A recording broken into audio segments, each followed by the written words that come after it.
चीन के बाद अब भारत में भी HMPV वायरस की एंट्री हो चुकी है। HMPV यानी ह्यूमन मेटान्यूमो वायरस भारत में तेजी से फैल रहा है। भारत में एक ही दिन में सोमवार को 5 HMPV के केस मिलने से हड़कंप मच गया। इसकी वजह से खुद हेल्थ मिनिस्टर JP नड्डा को बयान देना पड़ा।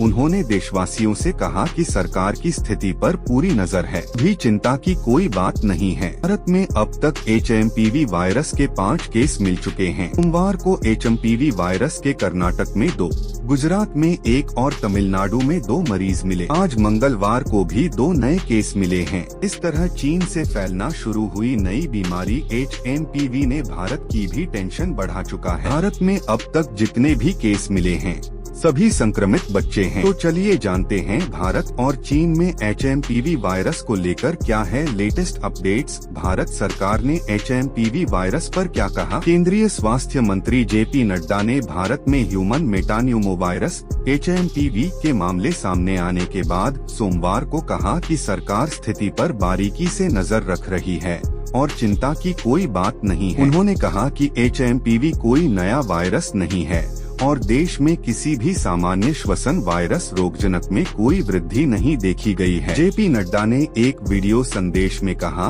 कि चीन में HMPV की हालिया खबरों के मद्देनजर स्वास्थ्य मंत्रालय ICMR, देश की शीर्ष स्वास्थ्य अनुसंधान संस्था और राष्ट्रीय रोग नियंत्रण केंद्र NCDC चीन और अन्य पड़ोसी देशों में स्थिति पर कड़ी नजर रख रहे हैं। उन्होंने कहा कि WHO ने स्थिति का संज्ञान लिया है और शीघ्र ही रिपोर्ट हमारे साथ साझा करेगा।